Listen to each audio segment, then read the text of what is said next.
ZenMadman versus Machine, round 8. Small blind 3-bet versus button raise first in. We've got some interesting spots and at least one massive cooler, so stick around for that. Let's go. Small blind versus button. I think I'm just going to be betting range on this board probably. Half pot or third pot both seem fine. I'm going to go half pot. I don't know. So the idea here is to kind of learn by doing. And it looks like, yes, bet range, but mostly third pot with this hand and with range. I think I want to keep betting. Whether I go half pot or 3/4, I really don't know. Or that's 2/3, right? That's not 3/4. 2/3 sounds kind of good, but it sets up a really weird SPR beyond that. So I feel like the human thing is this half pot. Oh, hey, with this hand, it likes half pot, but it actually likes going bigger in general with range. This does feel like a hand that benefits from that slightly smaller bet size because it's not like a strong top pair. It's not like we're trying to get called down by top pair because a lot of their top pair, most of their top pair at least, beats us. All right, pocket sevens, we're the button who raised and called. I imagine on a board like this, we're just going to be pure continuing for a third pot bet. We've got the backdoor clubs, we've got position, and we've got 4-1 odds. All right. The 4 on the turn doesn't seem like it would help their, ace, queen, ace, 10 kind of part of their range that we're still ahead of, or like nut flush draws. But for this sizing, I always fold spots like this. So I'm going to hit fold and I'm going to let the solver tell us what it thinks.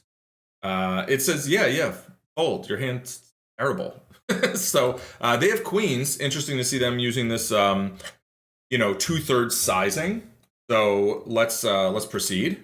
Pocket nines, and we were the 3-better. I think we're just going to have to use like third pot out of position here. Just stick some chips in, let them fold some hands, and take it from there. We do have, a double or triple backdoor, depending on how you want to see it. You can look at this and be like, well, you had nines covering all the flush draws. And they had sevens without any matching anything on board. So you could just check it and that's fine, right?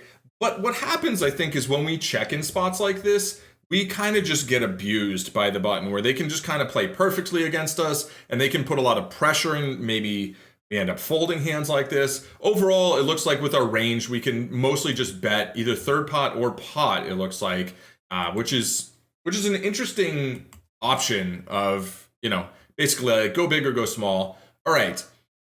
This board, I think, are they going to be betting very often? I think yes. Maybe not full range on ace-high boards. Of course, I wouldn't say smashed it, but we have a very solid hand for this board, right? We have the backdoor nut flush draw as well as top pair. Good kicker, although not great kicker because they're going to have ace-king and ace-queen. Quite a lot of their range is going to be those hands. And, just one card down, ace 10 also makes 2 pair. But I don't see any reason to do anything but call here. Maybe occasionally you can mix in a raise, but that doesn't, solver doesn't want to do that. We're calling probably a whole lot of our range there for that bet size. When they check it to us, I think we can bet here pretty often. Maybe with position, with all these flushy things covered, we don't need to go big. I'm going to go with half pot. The machine likes it. And they just fold queen jack. Half pot's enough to put the king queen jack region in a blender a little bit. Where not even a blender, like they're just gonna have to fold, right? We're kind of trying to spot patterns, right? See whether anything pops out at us. Queen 3. I imagine we're just gonna be betting range here, either third pot or half pot. Kind of feels like it doesn't matter that much.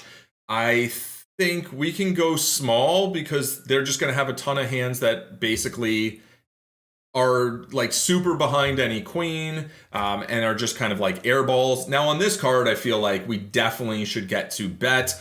I think out of position, we're going to use these larger bet sizes a little bit more, like the 2/3, I guess is the sizing it goes with. Yep, the machine loves that. And when we brick the river, what are we going to do? What do we want to do when we brick the river? We didn't brick the river, so I think we probably just put all the chips in, is my guess. Pretty much just jam. I also imagine occasionally we're going to trap with a check, but mostly my instinct is like, let's just put the chips in. If we had bricked, however, This seems like not the best hand to be barreling off with, as it's blocking so many of the draws, but I don't know that there's going to be a lot of better candidates. Maybe the better candidates, wow, and oh, no, oops. They flopped a boat, and we went runner, runner, not good enough. We needed the 10 of clubs. But that would be a lot more painful if it was for real money. So, hey, I do wonder, like, is this something where we actually want to be betting the river there with that hand? I don't know. We can check it out later. 9-8-4, pretty dynamic board. You know, I imagine we can mix some calling and folding with our ace high hands. I would like to have a diamond. I don't know if we absolutely need a diamond. They did bet half pot, not third pot. So maybe we can get away from our ace queen because we don't have a diamond and it is two-tone. And apparently it is pretty neutral EV here. So, you know, against a human, if you think they if you think they barrel too much, you might actually want to make some more folds on the flop. But if you think that they c-bet flop too much and then don't barrel effectively, then you can probably call with this pure, right? You want to think about how future streets are going to play out. Duck, duck, tray. They check it to us. Like, what the heck? They're checking. I feel like they would be betting this board like a lot. And I almost feel like betting here with the, you know, like I'm covering so much of the continue range. Let's stick a bet out there. In game, I feel like I'm always checking this back, but like, let's try it. Yeah, solver likes it. It's like, yeah, you can bet, you can check. You know, betting there kind of sets up future bets, right? I think that's the idea. The idea is like, we can put pressure later on in the hand because we started putting pressure now. And at this point, I'm trying to figure out what would be the merit of betting here. I mean, I feel like pairs are always calling. Ace king, maybe we get to fold some. I think ace queen is a little too strong. If we had picked up a flush draw, an actual flush draw, or if we had like ace 4, ace 5, I think I would bet this again. But I think ace queen, I'm going to check it back. Solver likes it. All right, so now, like, do we want to bluff this? Are we getting just heroed here all the time? I feel like you could just like jam bluff this. Get a ton of hands to fold. But it's also like super sus looking. And, you know, I have ace high. I have the second nut, no pair. So I think we check it back and try and win a showdown and successfully win a showdown against ace jack. Like that would have just folded turn, but they had 3 outs. So I think just taking a showdown worked out pretty well. So far, no real like mistakes. Some mistakes in understanding. All right, ace 5-3. I have a backdoor Broadway and a backdoor club draw. So this feels like a pretty good hand to throw a bet out there. We're going with third pot. This is kind of one of those way ahead, way behind type boards where I don't think we necessarily need to go too big on the flop. Now here, I think we want to represent an ace.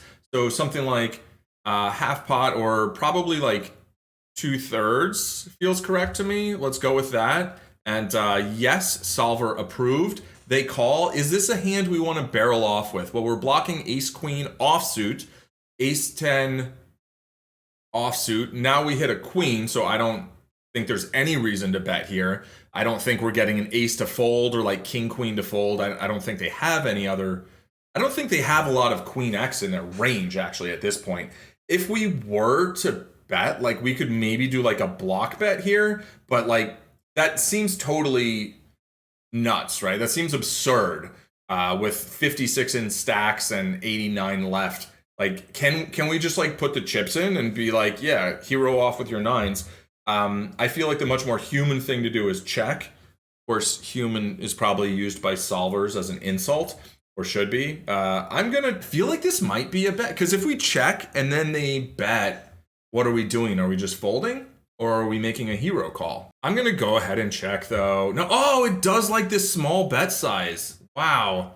I don't know. I was feeling that, but like it just seems so weird.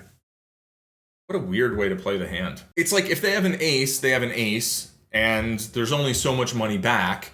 But if they have a 5 or they have like 6s through jacks or something, they shouldn't have jacks that much, but I think they have some in range. You know, we jam here and they're thinking like, oh, although it doesn't want to jam, it wants a small bet. And like, do we bet small and then fold? I don't know. That is a weird hand. All right, 8-7-3 with 2 hearts, very dynamic board. Perhaps they do a lot of checking on these small boards because we're going to have a bunch of sets and stuff. I think we can start betting here if we want. We have the backdoor nut flush draw, which means A, we've got more equity when called. B, we're going to get check raised less because I think something like a nut flush draw might check raise some. So I'm going to go ahead and toss a third pot bet out there, kind of like we played the ace queen. Solver agrees that this is fine, but we can check it some as well. Now, if I had ace 10 or ace 9, I think I would keep betting here. There might be some merit here now to trying to get ace queen, ace king to fold. I don't think like overpairs and stuff are going to be folding in spots like these. I'm going to check it back though. If this one I had the jack of diamonds, maybe then I would. But again, with the 10, with like a gut shot, I think I'd be more likely to go ahead and barrel off. Solver's fine with a check, but half pot is kind of preferred. Or not preferred, but also appreciated, I guess. And then here, ace high, we got to the river. We can get to the showdown. I think we just take a showdown. If we wanted to keep bluffing, the turn was the time to do it. Kind of hard to say like, yeah, I bet the flop with a backdoor diamond draw and then I checked it back when I picked up a diamond. Like, no, that's not credible. Oh, and they turned a set. Oh, that was a very, very sneaky, slick check that we got lucky, really. But whatever, we could have gone for a bluff. That would have been fine against their range, apparently. And they would have check raised us probably, and we just fold. Not like we had any equity there, right? They had the lockout on the turn. Let's play one more. Queen 8-7. I don't think we're going to be folding the nut no pair here. I don't see a lot of merit to raising either. Our only backdoor is Broadway with a jack and a 10 for the straight. So I'm going to treat this as a pure call. And Solver agrees. Turn as a deuce of diamonds. Like now I feel like maybe we could start using this as a bluff, but probably not. I think it's probably too strong. Like having the backdoor diamond blocker. Maybe this is a really good hand to call with and then bluff with on diamond rivers. I'm feeling that. We're still ahead of like 9-10, 9-jack, 10-jack, and you know, some other like something that picked up diamonds like king-jack, king-10 of diamonds, stuff like that. So yeah, pure call here with the ace-king. Still the nut no pair. And if the river bricks off, I think we're gonna have some interesting decisions. Right? There's about a pot-sized bet left. I mean, they're giving us a showdown. I think we take the showdown with the nut no pair. And they had a set. All right, but the solver likes our line. So I think this hand was fine. So does the solver. Let's take a look at results. So here in the lower left-hand corner, you can see 10 hands played, 22 correct actions, 1 error. Not too bad. Total EV loss, 43 cents. And the average loss per hand is 4 cents per hand, basically, which is like 4 big blinds per 100, which is substantial. But I'm not that unhappy with that here in a spot that we have not studied yet. I will be running this spot tomorrow, which by the time this video comes out will probably have been yesterday. So that's the time frame that we work with. Anyway, thanks so much for watching. Hit like and subscribe, super helpful. And let me know in the comments how you like this format, the layout, stuff like that. And I'll catch you later. Peace.